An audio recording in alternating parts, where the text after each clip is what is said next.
Hello, and welcome to Future Ahead. Today we are going to talk about acceptance and commitment therapy. So, what exactly is ACT? That's an abbreviation for acceptance and commitment therapy, of course. And it is about overcoming maladaptive coping mechanisms.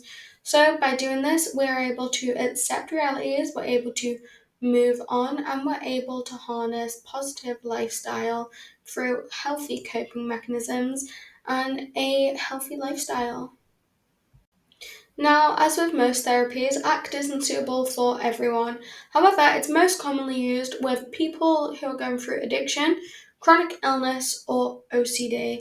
That's where we found it to be most useful.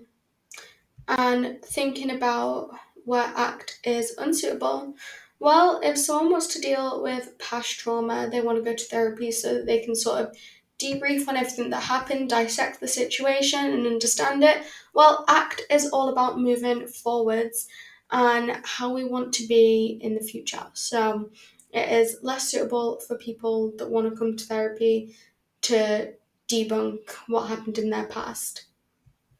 However, for those that want advice, for those that are goal focused, ACT can be useful.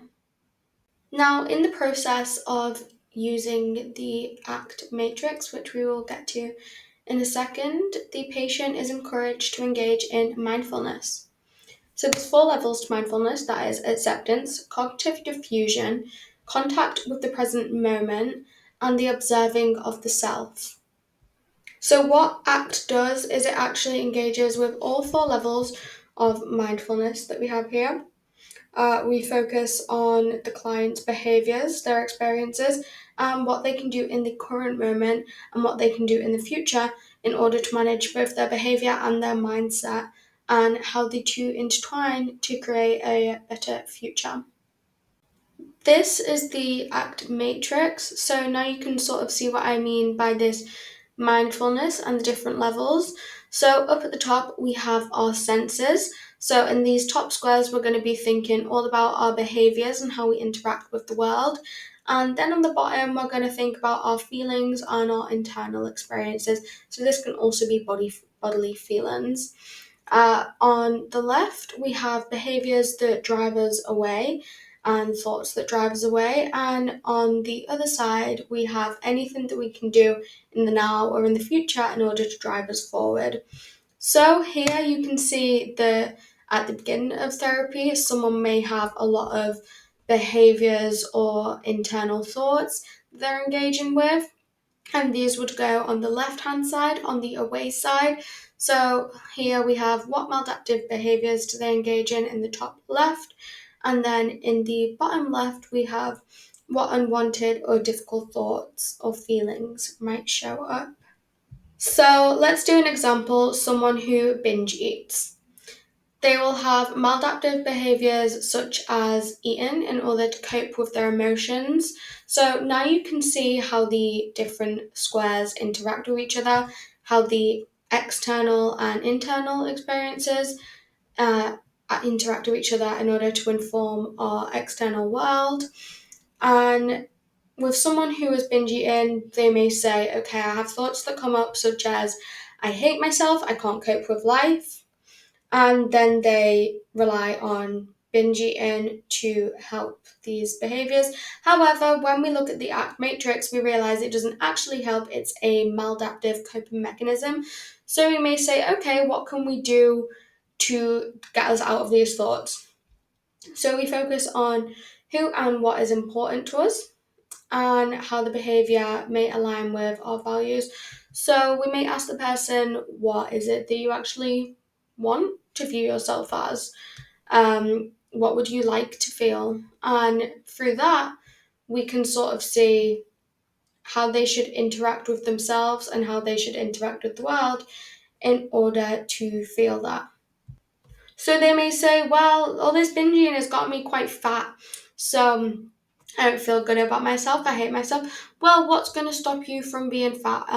If we stop binge eating, or if we say, well, I deserve to have a nice life. I deserve to be healthy. And when we look at the mindset of, I deserve to be healthy, I deserve to have a nice life, that is now bringing us towards how we would like to feel. And the same with, I would like to be healthy.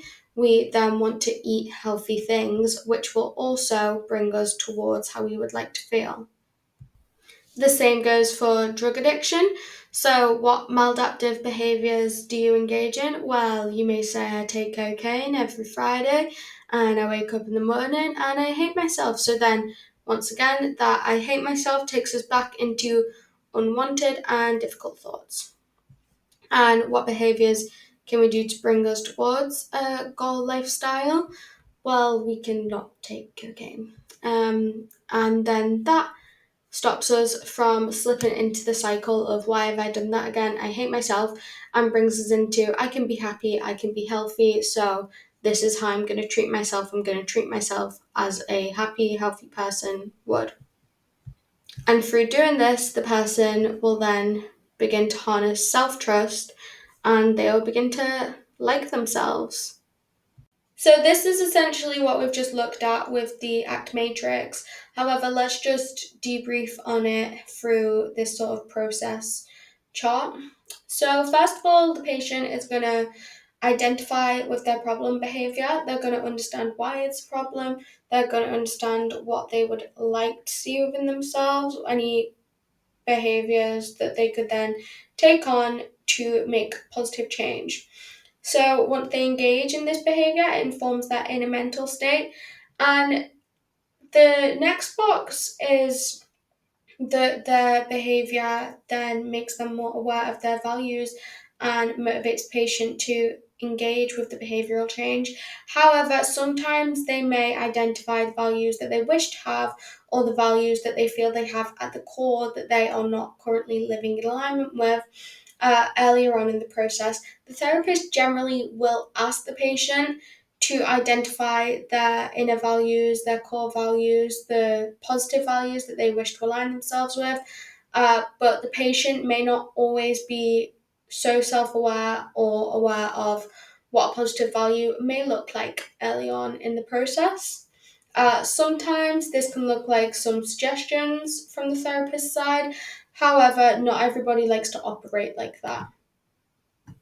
For some therapists, they may want the client to fully act through a self exploration. So, some of the values in the bottom right of the ACT matrix might not come into play or into awareness for quite some time. But some therapists may just say, okay, so a positive mindset may look like, do you feel that's something you want? It really depends on the client and depends on the therapist. Thank you for watching. If there's any questions that you have about our lecture today or about any approaches in psychology, feel free to leave them in the comments, and make sure to like and subscribe for all the other psychological approaches and lots more to come.